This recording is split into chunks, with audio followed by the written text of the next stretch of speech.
Okay guys, you know we've been doing this training experiment where both bikes have been down. I've been off the bike for a long time, about a month, and getting back into it.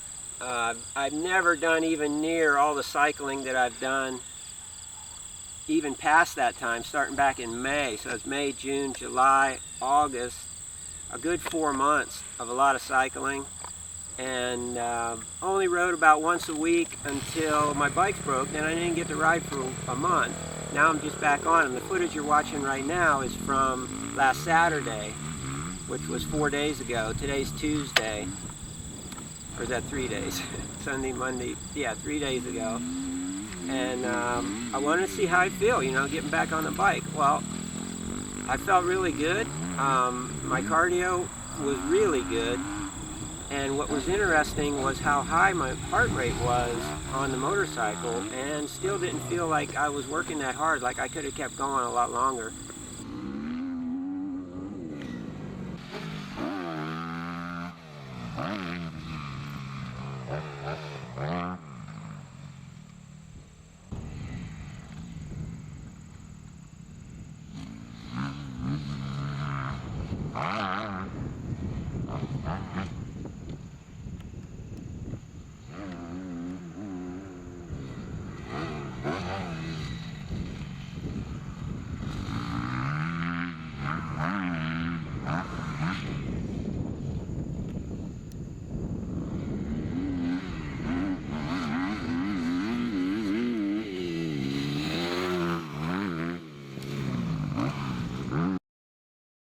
Today is the second day of riding since I'm back on the bike, and I warmed up for about 10 minutes this morning here. We got some rain last night, so the track's really good, a little bit slippery in some spots, but no dust, really good.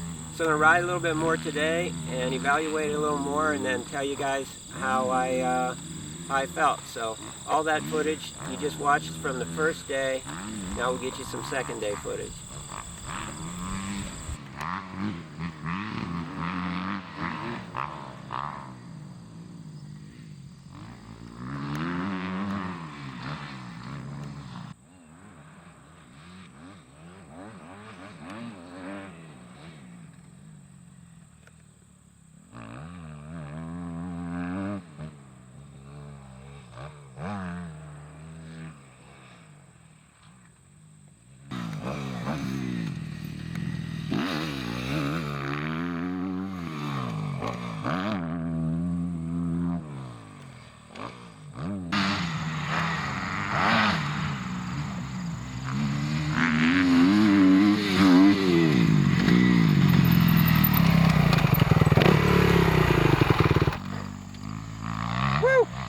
Okay,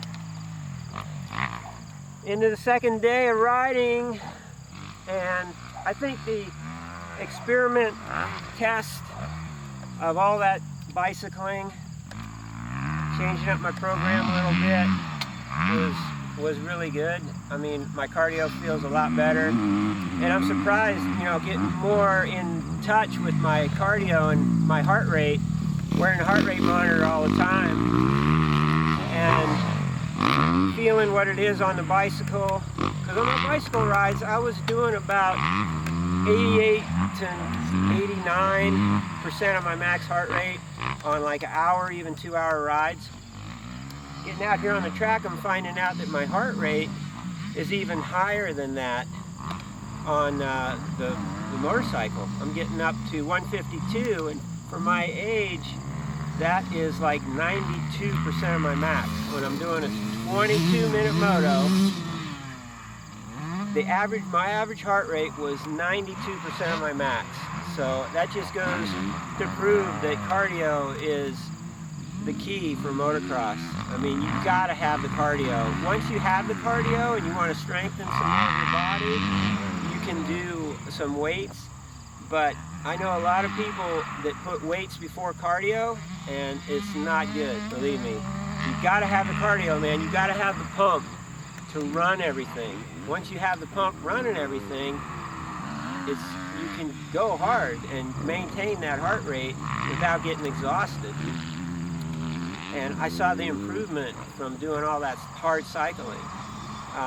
If you want all the ins and outs about training for motocross, man, check out my Motocross Conditioning 2 DVD or stream. I mean, it's the stuff I trained McGrath and Lusk and those guys on, plus some new programs that I discovered lately. It's got a 62-page manual that comes with it. It's just full of all the workouts, all the diet stuff, nutrition, weekly routines. So if you're a pro, all the way back to a weekend warrior, it's got routines and workouts that you can be doing. So if you want to get in shape for motocross, don't learn the hard way. Use my 40 years of experience in this science of training for motocross. So I hope it helps you with this tech tip about cardio. Get your cardio in first, and it's going to work good for you. Okay, hey guys, I wanted to come back with some more information, kind of recap what we did here. This experiment, I've been doing these experiments on training for racing ever since I can remember. When I was racing professionally, you know, always trying to learn new ways of training to get better results. 45 minutes back then, 40 minutes plus 2 laps, you know, conditioning was always a big factor. And we didn't have all the information that we have nowadays, so a lot of it was trial and error, experimenting things. We knew we had to run a lot. That's probably the biggest thing we did for training was running back then.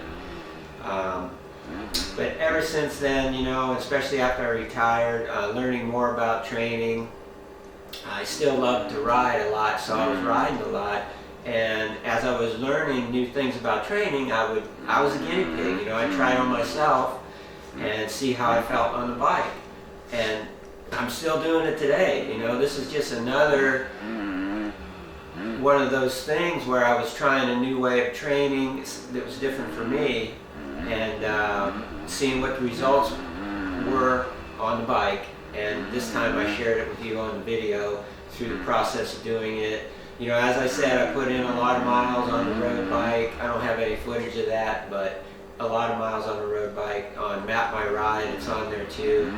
And keeping track of my heart rate and everything. And I was surprised that I could train on the road bike with that high of a heart rate for that long. Average heart rate being about 88 to 90% of my max heart rate.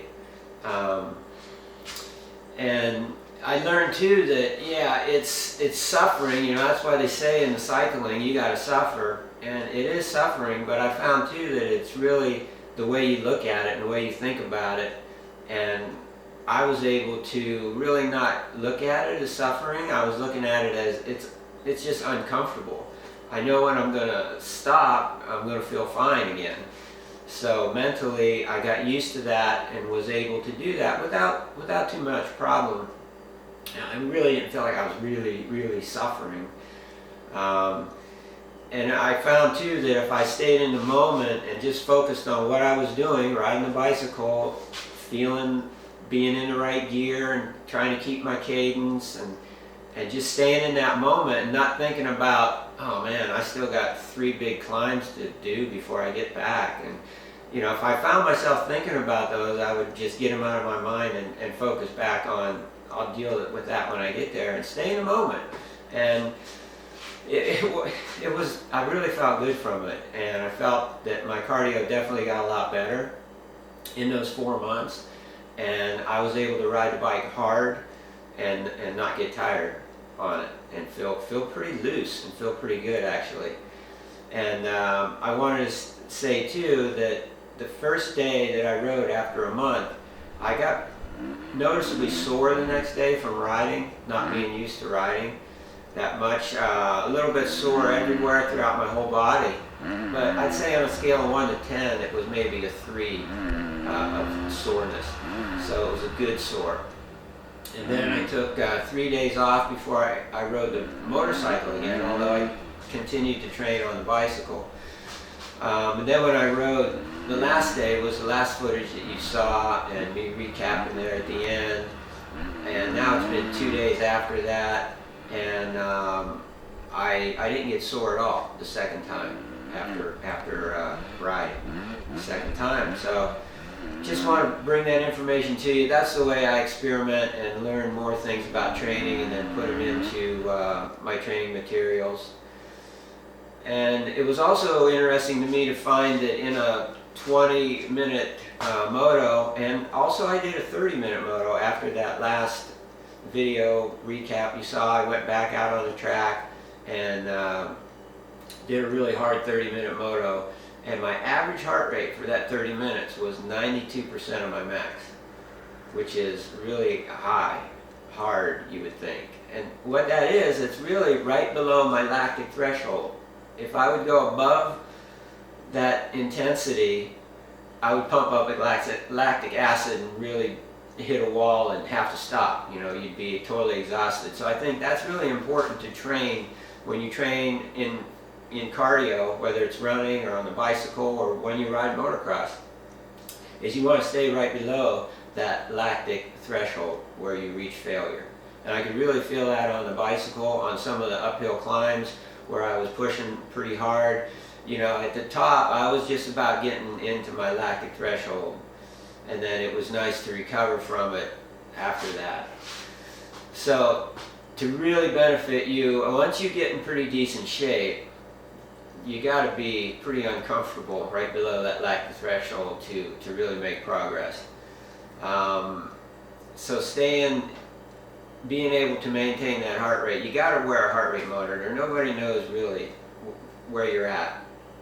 Even Lance Armstrong said he doesn't really know where his heart rate is unless he wears a heart rate monitor. You get an idea, of course, but it's just more interesting, makes it more interesting to wear one, check it while you're riding and see where you're at. Yeah, so anyway, here's a selfie picture of myself after doing that last 30-minute moto I told you about.